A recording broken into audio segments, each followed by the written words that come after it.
चलिए देखते हैं दिसंबर 22 बिजनेस लॉ का सॉल्यूशन। तो क्वेश्चन नंबर 1 क्या था? क्वेश्चन नंबर 1 जिसमें दो क्वेश्चंस पूछे थे कि एक्स जो है वो साइन करता है कॉन्ट्रैक्ट वाई के साथ किस चीज़ के लिए? जेड को जान से मारने के लिए। ठीक है, यानी कि ये इलीगल चीज़ के लिए वो बोला था, इलीगल ऑब्जेक्टिव है किसी को जान से मारना। एंड इसके लिए वो क्या बोला था कि will pay 1 lakh to Y. X Y को बोला कि 1 लाख दूंगा अगर तुम जेड को मार दोगे। और इसके लिए वो एक्स पैसे कहाँ से लाएगा? वो लाएगा डब्लू से। और डब्लू उसको पता है कि एक्स जो है वो पैसे मुझसे मांग रहा है, वो वाई को देगा मर्डर करने के लिए, लेकिन वो चुप रहता है, पैसे दे देता है। वाई जो है वो एज पर कॉन्ट्रैक्ट जेड को मार देता है, लेकिन एक्स जो है बाद में वो पैसे देने के लिए मना कर देता है वाई को और डब्लू को भी कि मैं तुम्हें भी नहीं दूंगा, क्योंकि मैं डब्लू से मैं तुमसे लिया था तो मैं तुमको भी नहीं दूंगा। और एक वाई जो कि जेड को मार दिया उसे भी नहीं दे पाता है। कौन? एक्स। तो आप खुद सोचिए कि जो कॉन्ट्रैक्ट है दोनों, उसमें पूछा था कि एक्स वाई और जो एक्स डब्ल्यू के बीच में जो कॉन्ट्रैक्ट है क्या वो लीगल है या इलीगल है? तो इलीगल तो दोनों है, एक चीज़ तो क्लियर है, अगर किसी को मर्डर करने के लिए आप पैसे दे रहे हैं तो वो भी इलीगल है, और अगर मर्डर करने के लिए पैसे ले रहे हैं तो वो भी इलीगल है। ठीक है, दोनों वॉइड है। तो इसको लिखना कैसे वो देखिए, पहले आप लिखेंगे provisions. According to the provisions of the Indian Contract Act 1872, a contract which the law forbids, जिसको लॉ मना करता है टू बी मेड बनाने से, वो क्या है? वो सारे वॉइड है। And these are called as illegal contract. वैसे कॉन्ट्रैक्ट को क्या कहते हैं? इलीगल कॉन्ट्रैक्ट कहते हैं। किसी को मर्डर करना क्या है? इलीगल है। एंड दे आर वॉइड एब एनिशियो, स्टार्टिंग से ही वो लोग वॉइड होते हैं। कुछ लोग कहेंगे क्या वो इलीगल नहीं होते? होते हैं, इलीगल है तभी तो वॉइड है वो। The court will not enforce such a contract, court ऐसे कॉन्ट्रैक्ट को कोर्ट इन्फोर्स नहीं करता, और इससे कनेक्टेड जितने भी कॉन्ट्रैक्ट्स हैं उसको भी इन्फोर्स नहीं करता। ठीक है, तो इसका जो प्रोविजंस है वो आपको इलीगल वाला आप लिख सकते हैं। इलीगली आपको खुद पता चल रहा है कि जो इलीगल कॉन्ट्रैक्ट है वो एक्स वाई के और एक्स डब्ल्यू के बीच में हुआ है। तो पहला जो क्वेश्चन था कि एक्स और वाई के बीच में जो कॉन्ट्रैक्ट है वो क्या किस प्रकार का है? तो देखिए, as per the above provision जो ऊपर लिख चुके हैं, contract between X and Y is illegal या फिर वॉइड एब एनिशियो। इलीगल है तो वॉइड एब एनिशियो तो होना ही होना है। वही दूसरी केस में था कि एक्स और डब्ल्यू के बीच में, तो एक्स जो डब्ल्यू से पैसे लिया था किस लिए? ताकि वो वाई को दे सके, तो मर्डर करने के लिए ही लिया था, और डब्ल्यू को ये चीज़ पता था, तो ये भी क्या हो गया? ये वॉइड ही होगा। ठीक है, कनेक्टेड है उसी कॉन्ट्रैक्ट से। अब देखिए, जो क्वेश्चन है ना वो हम फैक्ट में डिस्कस कर लेते हैं। ठीक है, एक समरी वे में फैक्ट में हम लिख देते हैं। लिखने का तरीका क्या है? आंसर पहले हम प्रोविजन लिखते हैं जिसमें हम लिखते हैं कि कौन सी टॉपिक की हम डिस्कस करेंगे इस क्वेश्चन में। पहले टॉपिक, तो टॉपिक था इलीगल कॉन्ट्रैक्ट, हमें पता था, पढ़ के पता चला किसी का मर्डर करने के लिए पैसे ले रहा है तो इलीगल ही है। तो जब ऑब्जेक्टिव इलीगल था तो उस चीज़ को भी एक्सप्लेन किए कि ऑब्जेक्टिव इलीगल है। साथ ही हम क्वेश्चन में ये भी देखें कि जो उससे कनेक्टेड एक कॉन्ट्रैक्ट हुआ है, डब्ल्यू से वो पैसे लिया है मर्डर करने के लिए, तो कॉन्ट्रैक्ट वो बात भी लिख दी है कि उससे कनेक्टेड जो भी होगा वो भी जो है वो इलीगल और वॉइड ही होगा, उसको कोर्ट अलाउ नहीं करेगा। तो प्रोविजंस में टोटल जो चीज़ है ना, जो हमें क्वेश्चन में पता होता है, जो जो टॉपिक, उस टॉपिक को हम यहाँ पे डिफाइन कर देते हैं।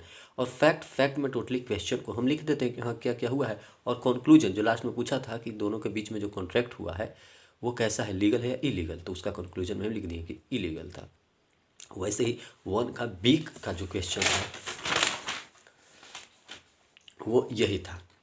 क्या था बी जो था वो क्वेश्चन कि मिस्टर आर जो हैं who has taken toys, raw material लिए हैं टॉयज के लिए, किस से लिए हैं? वो एमएनओ प्राइवेट लिमिटेड से। कितने के लिए? 1.5 लाख के लिए। और तुरंत वो पैसे नहीं देते हैं, वो टाइम लेते हैं। ठीक है, क्रेडिट पे लिए हैं, लेकिन बाद में जब पीरियड आता है तब वो पैसे जमा करने जाते हैं। लेकिन वहाँ पे पता चलता है कि ये एक मिस्टर सी है, एक एम्प्लॉय उसी कंपनी के, किसके? एमएनओ प्राइवेट लिमिटेड के, जो पैसे इनसे ले लेता है। और वो क्या कहता है खुद को? वो खुद को कहता है कि उसके पास ऐसा अथॉरिटी है, वो किसी और के बिहाफ पे पैसे ले सकता है। अभी वो आदमी एब्सेंट था, तो उसके बिहाफ पे जो है जिसको पैसे लेना था वो एब्सेंट था। ये बोला कि मैं भी जो हूँ उसके लिए ऑथराइज हूँ, मुझे भी तुम पैसे दे सकते हो जो तुम क्रेडिट पे लिए था। मिस्टर आर दे देते हैं, और देने के बाद वो एक रिसिप्ट ले लेते हैं उससे कि हाँ मैं तुमको पेमेंट किया हूँ। अब बाद में क्या होता है कि एमएनओ कंपनी जो है वो कहती है कि नहीं तुम मुझको नहीं दिए हो पेमेंट, और वो नोटिस जारी करता है कि मुझे पैसे चाहिए।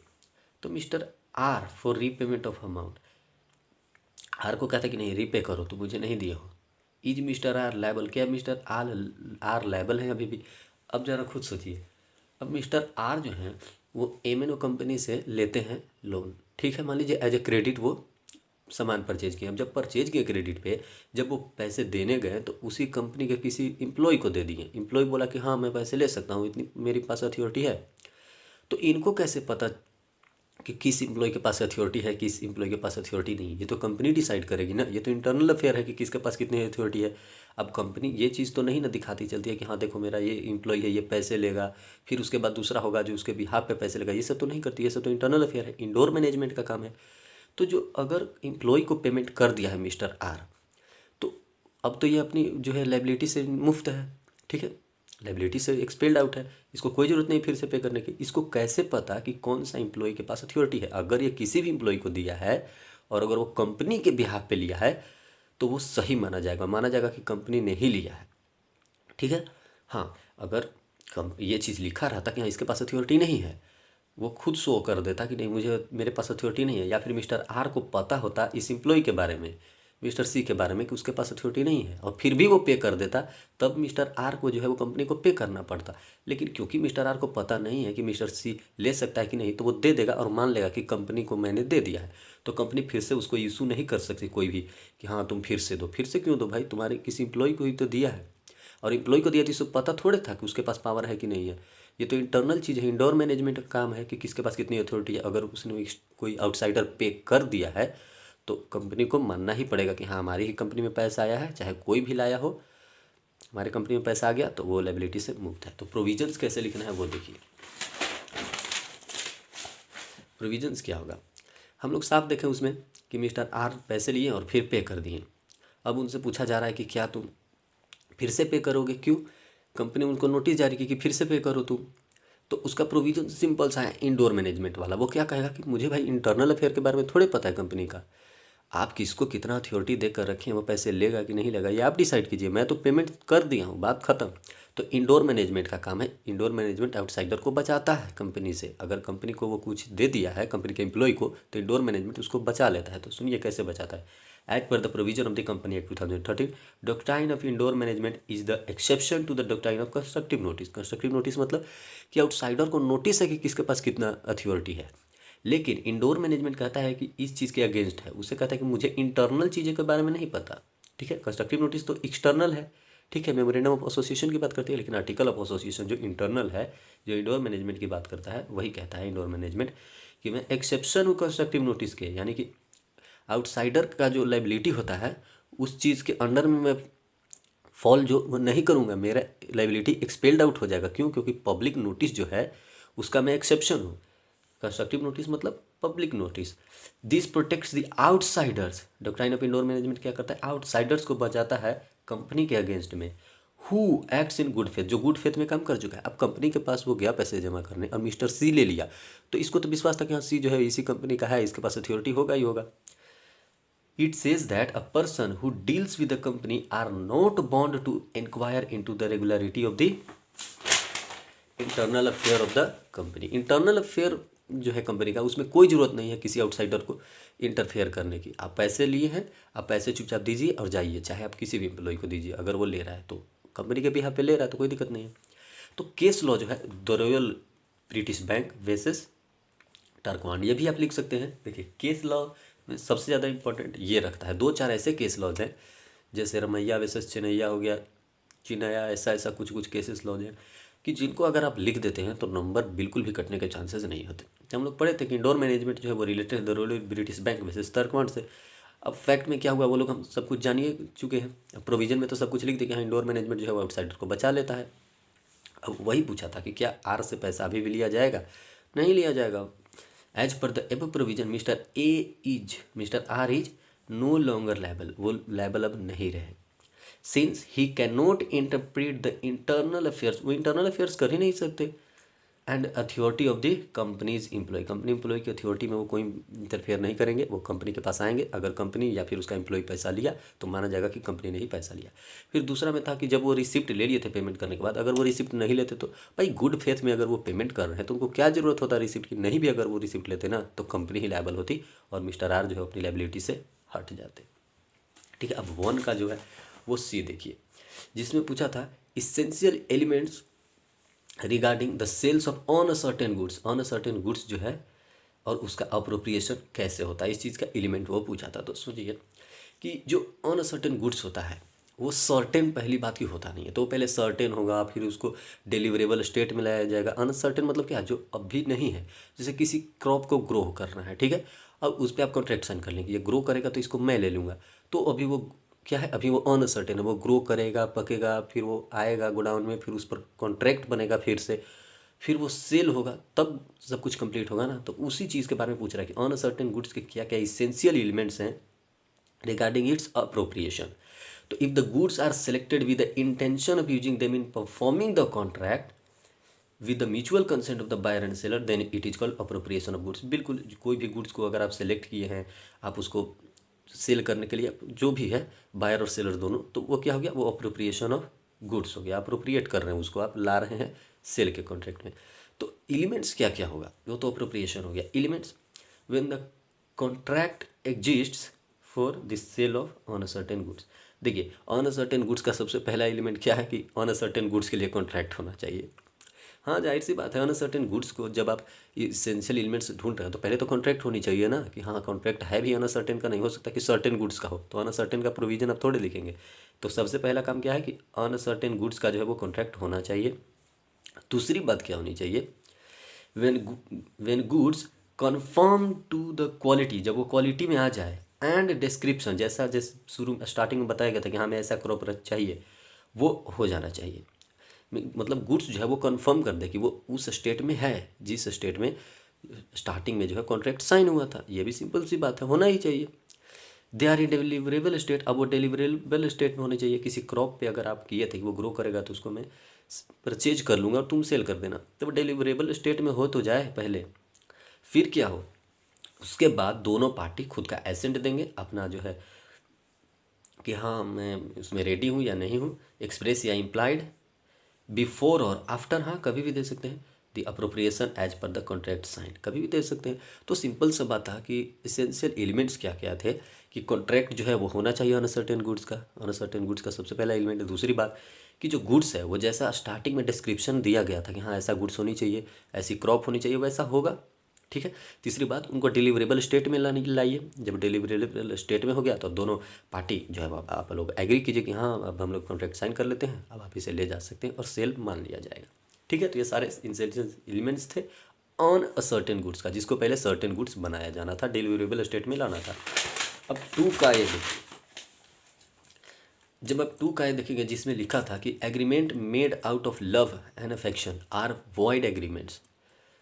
वॉइड एग्रीमेंट्स होते हैं जो नेचुरल लव और अफेक्शंस के बेस पे बनते हैं। आर वैलिड, वैलिड था, सॉरी वॉइड नहीं था, आर वैलिड एग्रीमेंट। तो आपको इस पे कमेंट करना था कि क्या है कैसे। जब आप जरा खुद सोचिए, ये तो वॉइड मतलब जिसमें कंसिडरेशन नहीं होता उसे वॉइड माना जाता है। लेकिन कुछ कुछ केसेस में, क्योंकि यहाँ पे लिखा है कि agreements made out of love and affection are valid agreements, तो इस पर आपको कमेंट करना है। तो कब इसको आप वैलिड मानेंगे, आप खुद सोचिए। पहली चीज़ तो है कि इसे वॉइड माना जाता है कि जिसमें कंसिडरेशन नहीं होता, लेकिन कुछ कुछ केसेस में वैलिड होता है। तो वैलिड होता है नेचुरल लव एंड अफेक्शन कब, if they fulfil the following conditions. क्या क्या कंडीशन होनी चाहिए, दो दो मार्क्स का है, दो क्वेश्चन है इसमें, तो आप दो तीन पॉइंट लिख देंगे तो हो जाएगा। It must be made out of natural love and affection between the parties. देखिए पिछला क्वेश्चन जो हम ऑन अ सर्टेन वाला पढ़े थे, तो उसमें हम क्या देखें, पहला यही देखें कि जो कॉन्ट्रैक्ट होना चाहिए वो ऑन अ सर्टेन गुड्स का होनी चाहिए। तो यहीं पे भी वही बात कर रहा है कि जो आप यहाँ पे जो आप एग्रीमेंट है वो बना होना चाहिए नेचुरल लव एंड अफेक्शन से ही। नेचुरल लव एंड अफेक्शन की बात कर रहा है तो नेचुरल लव एंड अफेक्शन से ही बनी रहनी चाहिए। जैसे पिछली में अनसर्टेन की बात कर रहा था तो उसमें लिखा था कि अनसर्टेन गुड्स का जो कॉन्ट्रैक्ट होनी चाहिए, तो इसमें भी पहली रिक्वायरमेंट क्या होगी कि वो जो है ना वो नेचुरल लव एंड अफेक्शन वाला ही जो है वो एग्रीमेंट होनी चाहिए। दूसरी बात, parties must be stand in near relation, दोनों का जो है वो रिलेशनशिप होनी चाहिए। जब नेचुरल लव एंड अफेक्शन की बात कर रहा है तो नियर रिलेशन तो होगा ही होगा। It must be in writing, writing में होनी चाहिए। वैलिड अगर आपको करना है ना किसी चीज़ को तो वो राइटिंग में होनी ही चाहिए, और रजिस्टर्ड बाय लॉ, और लॉ के अंडर तो रजिस्टर्ड रहे। तो ये सब अगर रजिस्ट्रेशन अगर आप किसी भी चीज़ का है जो लव एंड अफेक्शन से रिलेटेड है एग्रीमेंट, और वो आप राइटिंग में दिए हैं, वो लॉ भी मानता है, नियर रिलेशन में है आप, तो वो क्या हो जाएगा, वो वैलिड माना जाएगा। वहीं दूसरा पॉइंट था कि promise to pay time barred debts can not be enforced, कि प्रॉमिस अगर टाइम बार डेट्स का है उसे आप इन्फोर्स नहीं, कभी कभी इन्फोर्स नहीं कर सकते हैं, ठीक है। टाइम बार्ड है, तो टाइम बार्ड डेट को इन्फोर्स रियली अगर प्रोविजन देखें तो नहीं किया जाता किसी भी टाइम पीरियड के लिए। जैसे 3 साल के लिए आप किसी से क्रेडिट पर अगर आप लिए हैं, वो उसके लिए क्या है, उसके लिए तो आप डेटर हो गए। और अगर आप 3 साल तक नहीं पे किए तो उसके बाद लॉ क्या कहता है कि अब आप उसको नहीं रिसीव कर सकते। क्यों? क्योंकि टाइम बार्ड डेट्स जो है वो खत्म हो चुका है। टाइम बार्ड डेट मतलब क्या है कि लिमिटेशन, जहाँ पर आप डेट रिकवर कर सकते हैं, लेकिन जब वो पीरियड ही खत्म हो गया तो आपको कुछ भी नहीं मिलेगा। यही बात कर रहा है कि वो इन्फोर्स नहीं हो सकता। लेकिन कुछ केसेज हैं, तो दोनों बात आप लिख सकते हैं। एक तो लिख सकते हैं कि जनरली उसे तो हम इन्फोर्स नहीं करते हैं, कब? जब वो पीरियड के विदिन ख़त्म हो जाता है, ठीक है, लिमिटेड पीरियड में। लेकिन कभी कभी जब वो रिटेन में होता है ना, वो हम लिख कर दे दिए किसी को कि देखो भाई, अगर तुम क्रेडिट पर ले जा रहे हो, तुमको जो है वो 3 साल का नहीं, मैं तुमको 5 साल का टाइम देता हूँ, तो 5 साल के अंदर में पे कर सकते। तो वो चीज़ क्या है, अगर राइटिंग में है तो इसे इन्फोर्स किया जा सकता है। टाइम बाय डेट आपको पे करना ही पड़ेगा। तो यही 2 क्वेश्चंस थे क्वेश्चन नंबर 2 के ए में। वही 2 के बी में, जिसमें हम देखेंगे एलएलपी और एलएलसी में डिफरेंस पूछा, तो बहुत आसान है, जिसको थोड़ा सा आप इलेबोरेट भी कर सकते थे, ऐसा नहीं है। यहाँ पे जो है ओनरशिप किसके हाथ में होती है, पार्टनर्स के, और यहाँ पे एलएलसी में डायरेक्टर्स के। डॉक्यूमेंट क्या है, पार्टनरशिप एग्रीमेंट होता है, लेकिन यहाँ पे memorandum of article and association. ये समझ लीजिए कंपनी है एलएलसी, तो कंपनी ही ऐसी से मेंबर्स अगर छोड़ते हैं या फिर मतलब जाते हैं या मर जाते हैं तो पार्टनर्स लीव और डाई, तो यहाँ पे एलएलपी भी खत्म हो सकती है, ठीक है। प्रॉफिट शेयरिंग रेशियो में भी चेंज जाता है, ऐसा जैसे आप पढ़े होंगे। तो एलएलपी में क्या हो सकता है, वो खत्म भी हो सकती है, डिसोल्यूशन भी हो सकता है, लेकिन इसमें कोई इफेक्ट नहीं पड़ता है एक कंपनी में, चाहे डायरेक्टर मरे या फिर चेंज हो जाए, ठीक है। तो ये था डिफरेंस। 2 का सी देखिए, 2 का सी तो नहीं था, 3 का ए सीधे क्वेश्चन था कि factors which should be kept in mind while expansion of partner. अगर आप किसी पार्टनर को पार्टनरशिप से बाहर कर रहे हैं तो क्या क्या पॉइंट्स हैं। तो देखिए, आप खुद सोचिए कि एक पार्टनर जो कि आपके फर्म से बाहर जा रहा है, सबसे पहले तो उससे आप पूछ लीजिएगा अच्छे से। ऐसा नहीं कि किसी दबाव में वो बाहर जा रहा हो, उसका जितना शेयर है उतना दे दीजिए, और जितने सारे पार्टनर्स, उसमें मेजॉरिटी ऑफ पार्टनर जो है उसको बाहर जाने के लिए कहें, यानी कि एग्री करें, तभी होगा। अब देखिए लिखते हैं, एक्सपल्जन जो है वो गुड फेथ में होनी चाहिए, ठीक है। और क्या क्या होनी चाहिए, the power of expulsion must have existed in the deed, कि हाँ एग्रीमेंट जो बना है उसमें लिखा हुआ हो कि हाँ एक्सपल्जन जो है वो किसी पार्टनर का पॉसिबल है, वो चीज़ भी होनी चाहिए। पावर होनी चाहिए एक्सपल्जन का, ऐसा नहीं है कि किसी भी पार्टनर को आप कभी भी बाहर कर दे रहे हैं, नहीं। अगर वो डीड में मेंशन है उस पावर, तो उस पावर को आप यूज करेंगे तभी बाहर कर पाएंगे। The power has been exercise by majority of partners, और बहुत सारे जो पार्टनर्स है, कोई एक पार्टनर नहीं कह देगा कि हाँ तुम बाहर जाओ तो बाहर चला जाएगा, नहीं।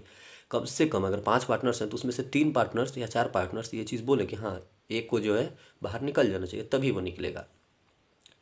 He must be given an opportunity of being heard. अब बाहर जो जा रहा है उसको एक चांस देनी चाहिए कि हाँ कुछ कहना चाहोगे, तुमको अच्छे उसको इंटरेस्ट के लिए ही आपको बाहर भेजना है, ऐसा नहीं कि ज़बरदस्ती भेज दिए, नहीं, उसको एक चांस दीजिए बोलने का भी।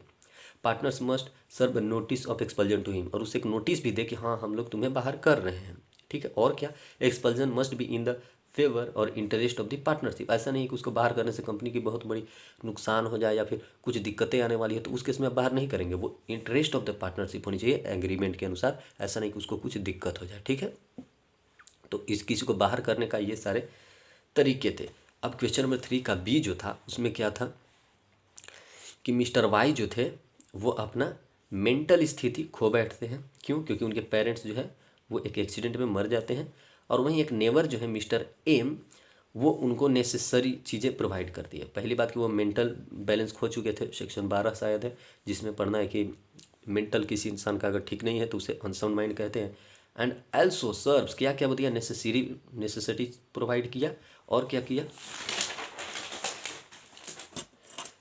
और मेडिकल फैसिलिटी प्रोवाइड किया उनकी दादी को। जैसे कि मिस्टर वाई हैं, उनके माता पिता मर गए, तो मिस्टर एम जो है उनको सर्व किए फैसिलिटी, और साथ ही उनकी दादी को भी वो मेडिकल प्रोवाइड कर रहे हैं। लेकिन 4 साल के बाद वो बोले कि जो भी मैं प्रोवाइड कर रहा हूँ उसके लिए मुझे पैसे चाहिए। वो किसको बोले, मिस्टर वाई को, जो अनसाउंड था। नेसेसरी के लिए वो ऐसा काम कर सकते थे, नेसेसिटी सप्लाइज टू हिम। अब क्या हुआ, एंड मेडिकल एक्सपेंसेस जो बियर के, उसके लिए भी वो पैसे मांगे। और मिस्टर वाई जो है उनके पास सिर्फ और सिर्फ 4 लाख का चीज़ बचा हुआ है, मतलब 4 लाख का ज्वेलरी प्रॉपर्टी बचा हुआ है। इस क्वेश्चन में पूरा क्या हुआ कि वाई जो है वो अनसाउंड माइंड हो गए क्योंकि उनकी पेरेंट्स की डेथ हो गई। एम जो है उनको नेसेसिटी सप्लाई करे, इनको नेसेसिटी भी सप्लाई करें और इनकी दादी को भी नेसेसिटी सप्लाई करे और बाद में जो है वो पैसे क्लेम कर रहे हैं मिस्टर एम। तो अब इसमें प्रोविज़न क्या है आप खुद समझिए ना। अनसाउंड माइंड को अगर आप नेसेसरी प्रोवाइड करते हैं तो उसको आप क्लेम कर सकते हैं, यही प्रोविज़न होगा इसमें, और कोई प्रोविज़न तो होगा नहीं। तो सुनिए, अकॉर्डिंग टू द सेक्शन 68, यही इसी में हम पढ़ते हैं अनसाउंड माइंड को नेसेसरी प्रोवाइड करना of the Indian Contract Act 1872। If a person is incapable of entering into contract, अगर वो इनकैपेबल है यानी अनसाउंड है, और anyone whom he is legally bound to support, कोई सपोर्ट कर रहा है, इज सप्लाइड बाई, उसका जो सपोर्ट है वो सप्लाई किया जा रहा है किसी अदर पर्सन के द्वारा, another person with the necessities, ये भी जरूरी है, अगर उसे नेसेसरी प्रोवाइड कर रहा है सूटेड टू हिज कंडीशन। देखिए अब उसको नेसेसरी की ज़रूरत थी, इसकी ग्रैंड माँ भी बीमार थी, उनको मेडिकल प्रोवाइड कर रहा था in life, the person who has furnished such supplies is entitled, जो वो प्रोवाइड किया है वो इंटाइटल है किस चीज़ के लिए, reimbursement from the available property of such incapable person. ये क्वासी कॉन्ट्रैक्ट कहता है हमारा कि अगर कोई नेसेसरी प्रोवाइड किया गया किसी अनसाउंड माइंड को जो इनकैपेबल था उस टाइम, तो वो चीज़ को नेसेसरी अगर प्रोवाइड किया गया है उससे, अगर मिस्टर वाई को मिस्टर एम सब कुछ नेसेसरी प्रोवाइड किए हैं जो कि उसको ज़रूरत थी, तो वो चीज़ वो क्लेम भी कर सकते हैं। कौन क्लेम कर सकते हैं, मिस्टर एम। तो वही बात थी कि मिस्टर एम जो है, सब फैक्ट में भी वही चीज़ आप लिखेंगे कि एम जो है वो सप्लाई किए वाई जो को नेसेसिटीज़ और उनकी ग्रैंड मदर को भी, और वो प्रोवाइड किए थे और बाद में वो 15 लाख क्लेम किए। ठीक है, यही क्वेश्चन था कि वो बाद में जो है वो 15 लाख क्लेम किए, जबकि 4 लाख जो है वो इसके पास वाई के पास था और 7 लाख जो है वो क्लेम किए मेडिकल के लिए। तो अब सुनिए क्वेश्चन नंबर 1 जो था कि क्या वो सक्सीड हो पाएंगे मिस्टर एम, तो बिल्कुल हो जाएंगे। Yes, mister M will succeed to recover amount from mister Y, succeed हो जाएंगे। क्यों, क्योंकि नेसेसरी प्रोवाइड करते हैं अगर आप किसी इनकेपेबल पर्सन को, तो एज पर सेक्शन 68 आप उसे रिकवर कर सकते हैं। ठीक है, सेकंड में था कि कितना वो रिकवर करेंगे, तो भाई जब वो बोल दिया कि मेरे पास 4 लाख का ही एसेट है तो 4 लाख ही वो रिकवर कर पाएंगे। वहीं बोला कि क्या जो ग्रैंड मदर को भी प्रोवाइड किया वो भी रिकवर कर सकते हो, तो बिल्कुल कर सकता है भाई, उसमें भी 7 लाख रिकवर करेगा। क्यों, क्योंकि मेडिकल के लिए वो पे किया था, वो भी जो है वो नेसेसरी का ही पार्ट्स था। ठीक है, 4 का ए में अनपेड सेलर्स का जो है वो राइट्स पूछा है इन कंटेक्स्ट टू रीसेल। ठीक है, तो इसका अनपेड सेलर्स का राइट क्या होगा रीसेल के लिए, रीसेल के कंडीशन में, तो अगर बायर जो है वो पैसे नहीं दिया है किसको, सेलर को, with in the specified time, तो जो सेलर जो अनपेड है उसके पास राइट है उसको रीसेल करने का। सिंपल सी बात है भाई, अगर हम आपको सामान बेचे हैं, ठीक है, बोले कि आप पैसे दीजिए, अब आप पैसे दे ही नहीं रहे तो मेरे पास उस चीज़ को हम फिर से बेच भी सकते हैं आपसे छीन कर। ठीक है, if the contract of the sale specifies that the seller can resell if the buyers default. अगर मान लीजिए कि कॉन्ट्रैक्ट जो हम बनाए थे वो ये चीज़ लिखा हुआ हो कॉन्ट्रैक्ट में, अथॉरिटी के बारे में, किसके अथॉरिटी के बारे में, सेलर के बारे में, यही तो पूछ रहा है कि राइट्स क्या क्या है। तो राइट्स अगर लिखा हुआ है कॉन्ट्रैक्ट में कि हाँ जो है वो अथॉरिटी है सेलर के पास रीसेल करने का, अगर वो अनपेड है तो आराम से रीसेल कर सकता है। अगर बायर गलत कर रहा है तो सेलर जो है वो आराम से उसको सेल कर सकता है, सेलर रिजर्व कर लेगा अपना राइट। क्यों, क्योंकि वो चीज़ मेंशन था कि हाँ ये राइट है कि अगर आप पे नहीं करेंगे तो वो जो है वो रीसेल कर देगा। दूसरी क्या है, आप डैमेजेस के लिए भी क्लेम करेगा कि हाँ अगर आप इतनी कुछ अगर आप डैमेज कर दिए हैं किसी भी सामान को और अनपेड है तो वो क्लेम करेगा ही डैमेजेस। और क्या करेगा, if the property in goods has not pass to the buyer, अगर ओनरशिप अभी तक बायर के पास नहीं गया था तब सेलर कैन विद होल्ड, मतलब उसको उस जितने भी सारे गुड्स है उसको वो खुद के कब्जे में कर लेगा। With hold the delivery of goods, उससे कहते हैं राइट ऑफ लीन, वो गुड्स की पोजेशन को भी रख लेगा। ठीक है, वापस ले लेगा। राइट ऑफ स्टॉपेज वो अप्लाई कर देगा, अगर स्टॉपेज में है डिलीवर्ड अभी नहीं हुआ तो उसको रोक देगा कि नहीं मैं अनपेड हूँ तो मुझको लाओ। तो ये सारे राइट्स थे सेलर्स के। अब नेक्स्ट क्वेश्चन जो था कि consequences of non registration of form. अब आपके पास एक पार्टनरशिप फॉर्म है, कोई ज़रूरत नहीं है कि आप रजिस्ट्रेशन उसको करवाएं ही, ये ऑप्शनल है। तो अगर आप ऑप्शनल में ही रहते हैं ना, रजिस्ट्रेशन नहीं करवाते हैं, तो सामने वाला जो है अगर वो रजिस्टर्ड है तो आप पे केस कर सकता है, और आप क्योंकि अनरजिस्टर्ड हैं तो आप केस नहीं करेंगे। कोर्ट कहेगा कि तुम तो रजिस्टर्ड हो ही नहीं, तो तुम्हारी बात हम कैसे माने कि तुम जो हो वो लीगल हो। ठीक है, दूसरी बात, अगर पार्टनर्स किसी को प्रॉब्लम हो रही है तो पार्टनर्स अगर केस करेंगे कि हमारी कंपनी मेरी जो फर्म है वो मेरे साथ गलत कर रही है, तो उसमें भी कुछ भी नहीं कर पाएगा लॉ। वो कोर्ट भी बोलेगा कि नहीं आपका तो रजिस्टर्ड फर्म है ही नहीं तो आप ज्वाइंट क्यों किए थे। तो ये सारी कॉन्सिक्वेंसेज है, जो सारी प्रॉब्लम्स है ना वो नॉन रजिस्टर्ड फर्म के साथ ही है। कॉन्सिक्वेंसेज पूछ रहा है कि क्या क्या होगा, तो पहला तो था कि आप कोर्ट में अपील नहीं कर पाएंगे क्योंकि आप खुद अनरजिस्टर्ड हैं, तो किस मुंह से जाइएगा आप वहाँ पे कंप्लेन करने, तो अपील नहीं कर सकते हैं। हमेशा आपको डिफ़ॉल्ट पार्टी की तरह ही ट्रीट किया जाएगा क्योंकि आप अनरजिस्टर्ड हैं, तो हमेशा गलती आपकी मानी जाएगी। No partner can sue the firm, partners जो हैं इस किसी भी फर्म के जो नॉन रजिस्टर्ड है उसमें आप केस नहीं कर सकते, फर्म पर आप केस ही नहीं कर पाएंगे, वो तो खुद अनरजिस्टर्ड है, तो गलत के साथ आप रह रहे हैं तो गलत को आप जो है वो क्लेम नहीं कर सकते। ठीक है, firm can not sue registered firm, firm खुद ही नॉन रजिस्टर्ड है, वो तो रजिस्टर्ड को कैसे ही भला आप सोचिए कि खुद अनरजिस्टर्ड है तो रजिस्टर्ड फर्म को क्या वो सीव कर सकता है, केस कर सकता है उस पर, नहीं कर सकता। और सुनिए, registered firm can sue it easily, registered जो है वो आराम से इस पर केस कर देगा क्योंकि ये अनरजिस्टर्ड नॉन रजिस्टर्ड है। और सुनिए, rights that are unaffected due to non registration of firm, कह कि वैसी राइट्स जो कि अब रजिस्टर्ड नहीं है तो उससे कोई उसको दिक्कत नहीं है। तो अब बताइए, थर्ड पार्टी आराम से इसको केस नहीं कर सकता, इसको कोई दिक्कत है? नहीं दिक्कत है। ये राइट्स तो थर्ड पार्टी का कभी खत्म ही नहीं होगा, आप रजिस्टर्ड रहिए चाहे अनरजिस्टर्ड, फॉर्म जो थर्ड पार्टी है वो आप पे केस करेगा अगर उसके साथ प्रॉब्लम हुआ है तो। दूसरी बात, पार्टनर का शेयर ड्यूरिंग डिजोल्यूशन, अगर फॉर्म बंद हो रही है तो ठीक है अनरजिस्टर्ड ही है, रजिस्ट्रेशन नहीं हुआ है जो फॉर्म है उसका, लेकिन पार्टनर्स का जो शेयर है वो तो आपको देना ही पड़ेगा। ठीक है, तो ये सारे थी नॉन रजिस्ट्रेशन के कॉन्सिक्वेंसेस, क्या क्या प्रॉब्लम्स होगी। 4 का बी था। आगे आइए 5 का ए। 5 के ए में जो क्वेश्चंस था वो क्या था कि मिस्टर के जो हैं, देखिए सबसे पहले प्रोविजंस लिखिएगा, सबसे पहले प्रोविजंस, फिर फैक्ट और फिर कंक्लूजन। तो सबसे पहले फैक्ट में जो है वो क्वेश्चन ही हम डिस्कस करते हैं, तो चलिए क्वेश्चन पढ़ने के से अच्छा है थोड़ा सा फैक्ट में ही पढ़ने की क्या क्या क्वेश्चन था। तो क्वेश्चन था कि एक मिस्टर के हैं जो एमएस मकरमा के पास पहुंचते हैं, किस चीज़ के लिए? मार्बल के लिए और टाइल्स के लिए। ठीक है, उनके घर में चाहिए मार्बल और टाइल्स, इसके लिए वो जाते हैं एक दुकान पे। तो दुकान का जो ओनर है मिस्टर जे, वो कहता है कि ठीक है आपके घर पे हम चलते हैं और देखते हैं कि कैसी कैसी मार्बल और टाइल्स की आपको ज़रूरत है, ताकि वो क्लियरली उस वैसी चीज़ों को वो सप्लाई कर सकते, वैसा मार्बल आपको दे सके और वैसा टाइल्स दे सके। तो मिस्टर जे जो है वो पहला फ्लोर जो है फर्स्ट फ्लोर उसको वो आराम से देखते हैं, किसके? मिस्टर के के घर का, मिस्टर के घर का वो अच्छे से देखते हैं। कौन? मिस्टर जे कौन है? सेलर है। और सिर्फ वो किस चीज़ को देखते हैं? सिर्फ फर्स्ट फ्लोर को ही देखते हैं। तो फिर मिस्टर के कहता है कि नहीं आप सेकंड फ्लोर को भी देख लीजिए, वहाँ कैसी टाइल्स चाहिए। लेकिन कहता क्या है मिस्टर जे? छोड़िए ना, वो इग्नोर कर देता है। ठीक है, इग्नोर कर देता है कि नहीं मैं फर्स्ट फ्लोर को ही देखूंगा, चलिए सेकंड फ्लोर में मैं लगा ना दूंगा, क्यों आप चिंता करते हैं। आगे क्या होता है कि जो अब सेलर है वो कहता है कि जो टाइल्स मैं लगाऊंगा वो एक रीजनेबल वेट ही बियर कर सकती है, मतलब कम ही वेट जो है वो बियर करेगी।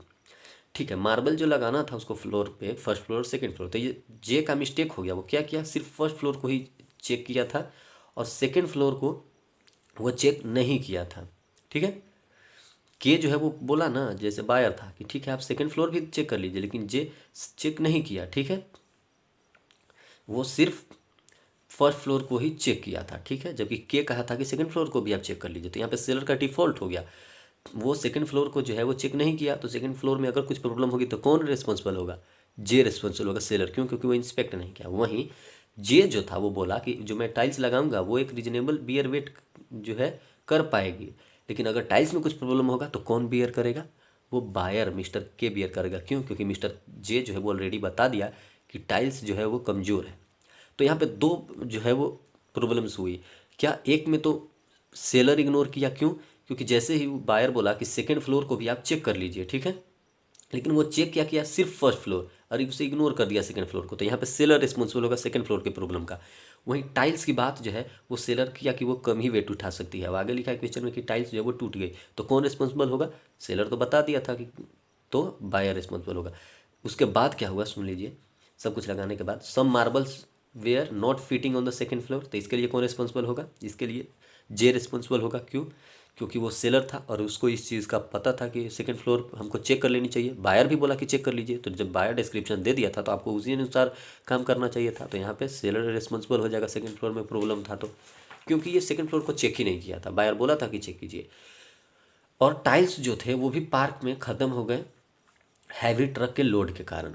अब इसमें कौन रिस्पॉन्सिबल होगा? इसमें तो बायर रिस्पॉन्सिबल होगा। क्यों? क्योंकि मिस्टर जे ऑलरेडी कह दिया था कि ये जो है रीजनेबल वेट ही बियर करेगी। नाउ फिर क्या हुआ कि मिस्टर के जो बायर हैं भाई साहब, वो मिस्टर जे से कहते हैं कि रिप्लेस करो marble.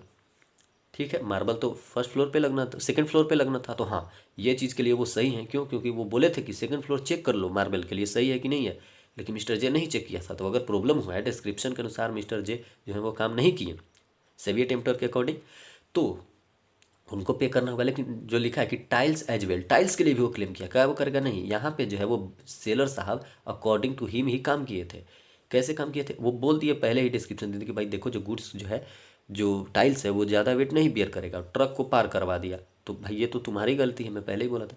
Mister J refused and contended that marbles were as per the measurement. ठीक है, वो बोल रहे हैं कि नहीं नहीं मार्बल तो मेजरमेंट के अकॉर्डिंग है। तो भाई मार्बल मेजरमेंट के अकॉर्डिंग कैसे था? तुम तो इंस्पेक्ट ही नहीं किए थे सेकंड फ्लोर। ओके।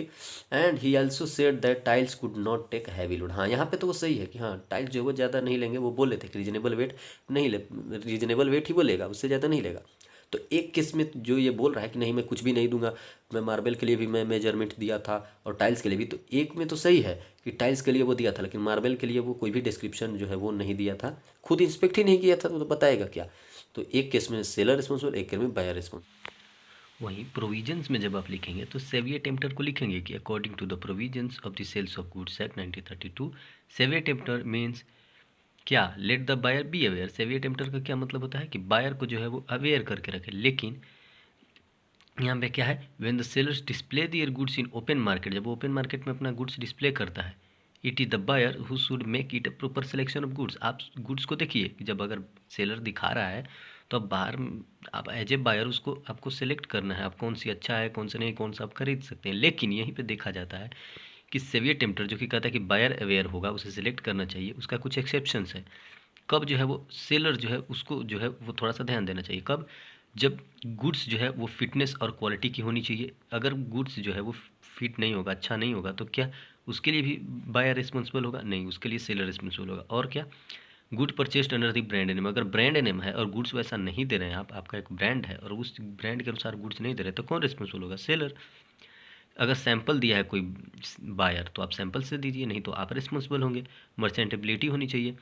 तो सेलर के पास ये ड्यूटी है कि गुड्स वैसा ही प्रोवाइड करे जैसा बायर डिस्क्रिप्शन दिया है। ठीक है, अगर वैसा आप नहीं देते हैं तो सेलर रिस्पॉन्सिबल होगा। यानी यही कहता है ना सेवियर टेम्पटर। सेवियर टेम्पटर क्या कहता है कि बायर को अवेयर करके रखो, सेलर रिस्पॉन्सिबल नहीं होगा। लेकिन उसके कुछ एक्सेप्शन है कि फिटनेस के अकॉर्डिंग नहीं दिए तो सेलर रिस्पॉन्सिबल होगा, गुड्स ब्रांड नेम के अकॉर्डिंग नहीं है तो आप रिस्पॉन्सिबल होंगे। तो क्वेश्चंस में हम, इस क्वेश्चन में हम क्या देखें कि सैंपल जो था वो मिस्टर जो है वो भाई साहब के वो दे दिए थे, किस चीज़ के लिए? सेकंड फ्लोर के लिए। लेकिन सेकंड फ्लोर पे तो वो काम किया नहीं था देखकर सैंपल के अकॉर्डिंग, तो कौन रिस्पॉन्सिबल होगा? सेलर। लेकिन वहीं पे जो है वो सेलर वो सिग्निफाई कर दिया है कि ठीक है आपका ये जो गुड्स है, जो आपका जो टाइल्स है वो अच्छे से वजन नहीं उठा पाएगा, लेकिन उसका जो है वो बायर ज़बरदस्ती हैवी लोड वाला यूज कर लिया तो उसके लिए बायर रिस्पॉन्सिबल होगा, कोई लॉस हुआ है तो। ठीक है, ओके। रिस्पॉन्सिबल कैसे? अब सुनिए, यहाँ पे फैक्ट की डिस्कशन हो गई कि यहाँ पे कंक्लूजन है ये, सॉरी यहाँ पे गलती से फैक्ट लिख दिया यहाँ पे, तो यहाँ पे कंक्लूजन होनी चाहिए। तो पहला जो था क्वेश्चन कि क्या मिस्टर जे रिफ्यूज कर सकते हैं मार्बल रिप्लेस करने के लिए, तो देखिए मार्बल के लिए तो वो नहीं कर सकते। क्यों? क्योंकि वो सेकंड फ्लोर पे मार्बल लगाना था और टाइल्स लगाना था नीचे। तो सेकंड फ्लोर में तो ये चेक करने नहीं गए थे मिस्टर जे भाई साहब, जबकि के बोले थे कि चेक कर लीजिए। तो mister J can not refuse to replace the marble, उनको रिप्लेस करना ही पड़ेगा, वो रिफ्यूज नहीं कर सकते। क्यों? क्योंकि मिस्टर के जो है वो ऑलरेडी ये पूछ चुके थे, अपना डिस्क्रिप्शन दे चुके थे कि चेक कर लो सेकेंड फ्लोर, जबकि मिस्टर जे जो है उस चीज़ को इग्नोर कर दिए थे। So for this mister J has to replace the marble, इसके लिए सेलर रिस्पॉन्सिबल है और मार्बल देना पड़ेगा। लेकिन वहीं पे के हैज़ टू गिव डिस्क्रिप्शन, वहीं पे पूछा था कि दोनों का राइट्स क्या होना चाहिए था, तो के तो डिस्क्रिप्शन देना चाहिए था जो कि वो दे दिया था। लेकिन मिस्टर जे जो है उनको भी काम करना चाहिए था अकॉर्डिंग टू प्रोवाइडेड जो है गुड्स अकॉर्डिंगली, मतलब वैसे ही सामान प्रोवाइड करनी चाहिए थी जैसा डिस्क्रिप्शन के दे रहा था। के बोला था सेकंड फ्लोर चेक कीजिए, तो इसको भी सेकंड फ्लोर चेक करनी चाहिए थी। वहीं पे दूसरी बात जो पूछ रहा है कि क्या टाइल्स के लिए भी मिस्टर जे रिस्पॉन्सिबल है, तो नहीं, टाइल्स के लिए तो नहीं है रिस्पॉन्सिबल। क्यों? क्योंकि लॉस ऑफ टाइल्स जो है ना उसकी जो है वो डिस्क्रिप्शन ये डिस्क्लोज कर चुके थे। कौन? सेलर साहब, वो बता चुके थे कि वो इनकेपेबल है। ठीक है, क्वालिटी ऑफ टाइल्स जो है वो इनकेपेबल है, तो इसके लिए कौन जिम्मेवार होगा? खुद बायर मिस्टर के साहब रिस्पॉन्सिबल होंगे। तो क्या वो रिफ्यूज कर सकते थे मार्बल के लिए? सेलर साहब नहीं कर सकते थे। क्यों? क्योंकि वो डिस्क्रिप्शन को अकॉर्डिंगली काम नहीं किया, डिस्क्रिप्शन के अकॉर्डिंग उनको सेकंड फ्लोर चेक करना था, वो नहीं किया और सेकंड फ्लोर में प्रॉब्लम आया तो सेलर साहब रिस्पॉन्सिबल। वहीं सेलर साहब बोले थे कि टाइल्स जो है वो ज़्यादा भार नहीं उठा पाएगा, पहले ही बोल दिए। अब बायर उस पर से ट्रक पार करवा रहा है तो प्रॉब्लम हुआ, टाइल्स टूट गई, तो उसके लिए कौन रिस्पॉन्सिबल होगा? उसके लिए बायर ही रिस्पॉन्सिबल होगा, मिस्टर जे रिस्पॉन्सिबल नहीं होंगे। अब 5 के बी का 1 देखिए, 5 के बी के 1 में क्या था क्वेश्चन? 5 के बी में क्वेश्चन था कि जो है एक मिस्टर अनिल, क्या वो किसी कंपनी को, वो प्राइवेट कंपनी ओपीसी बता सकते? देखिए ये आउट ऑफ सिलेबस था, क्योंकि सिलेबस से जो है वो ओपीसी का कॉन्सेप्ट हटा दिया गया है, तो उसमें प्रोविज़न डायरेक्टली आप ऐसे भी लिख सकते थे। फिर भी आप कुछ बहुत लोग होंगे जो ओपीसी को अटेम्प्ट करके आए होंगे, हो सकता है नंबर आपको मिल जाए। उस पर 4 मार्क्स का था कि according to the provision of the company act 2013 OPC can be converted into any private company, कोई भी प्राइवेट कंपनी में आप कर सकते हैं, except NPO if it satisfy the following condition. अगर उसका एनुअल टर्नओवर 2 करोड़ से ज़्यादा है तो आप कर सकते हैं, जो कि गिवन है क्वेश्चन में कि 2.2 करोड़ है, तो आप आराम से उसको जो है वो आप कन्वर्ट कर सकते हैं ओपीसी से कंपनी में। ओपीसी का टर्नओवर 2.2 है करोड़ में, तो उसको आप कन्वर्ट कर सकते हैं। तो एज पर द फैक्ट जो है क्वेश्चन में आप देख रहे होंगे कि वो उसका जो है एक ओपीसी होता है जिसका 2.2 करोड़ हो गया, उस चीज़ को आप मेंशन कर दीजिएगा, थोड़ा लंबा हो जाता है इसलिए मैं डायरेक्टली लिख दिया कि as per the above facts. जो फैक्ट्स में क्या है वही कि मिस्टर अनिल जो है जिनका ओपीसी है और 2.2 करोड़ का उसका टर्नओवर हो चुका है, तो वो कन्वर्ट करना चाहते हैं आगे किसी अपने दोस्त के साथ मिलकर कंपनी में, तो आराम से वो कर सकते हैं, वॉलंटरी इनटू प्राइवेट कंपनी कर सकते हैं, वो कोई दिक्कत की बात नहीं है। 5 के बी का जो 2 क्वेश्चन था जिसमें पूछा था कि लिस्टेड कंपनी और अनलिस्टेड कंपनी क्या है। तो लिस्टेड कंपनी जिसका शेयर्स लिस्टेड है किसी रिकॉग्नाइज्ड स्टॉक एक्सचेंज में, और जिसका शेयर्स किसी रिकॉग्नाइज्ड स्टॉक एक्सचेंज में लिस्टेड नहीं है वो अनलिस्टेड, और जिसका लिस्टेड है वो लिस्टेड।